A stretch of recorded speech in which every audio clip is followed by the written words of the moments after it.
एक तो चाहता है जाऊं और जाके उसका वो हशर कर। आपको जरा सा भी शक नहीं हुआ उसकी बदनीयती पे? बहुत शातिर खिलाड़ी था शहरीन, उसने तो शक की गुंजाइश ही नहीं छोड़ी। आवाज ना निकले उसके मुंह से। मेरी बहन को फालतू समझा हुआ तूने? आपको क्यों नहीं पता चला? गार्ड्स!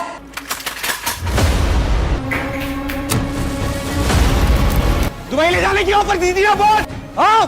बोला क्या बोलेगा मेरी बहन को? पूरे घराने पर गुस्से और पछताव के बादल छाए हुए हैं। शेरीन की जिंदगी जिस नहज पर आ पहुंची है, इसने इसे अंदर से तोड़कर रख दिया है और वो अपने दिल का तमाम गुबार और दुख अपनी माँ पर निकालते हुए साफ लफ्जों में ये कह रही है कि आखिर घर के बड़े इतने अंधे कैसे हो सकते हैं जो इतने बड़े खतरे को वक्त रहते भाप नहीं सके, और एक चालाक इंसान के फरेब में आकर इसकी ज़िंदगी दांव पर लगा दी। दूसरी तरफ मुरसलीन साहब को भी अब शदीद गुस्सा और पछतावे का एहसास सताने लगा है कि काश इन्होंने इस रिश्ते की हकीकत जानने के लिए वक्त पर छानबीन की होती तो आज यूँ पूरे ख़ानदान को इस रुसवाई और सदमे का सामना ना करना पड़ता।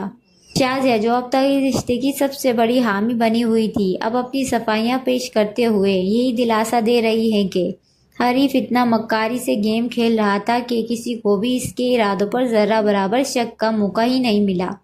लेकिन हैरानकुन बात यह है कि जिस अनस को सब लोग बेकसूर होने के बावजूद कसूरवार मान रहे थे और जिससे दूर भाग रहे थे, वही अनस इन सब मुश्किल और नाजुक वक्त में इस खानदान का वाहिद सहारा बनकर सामने खड़ा है और इनकी मदद कर रहा है।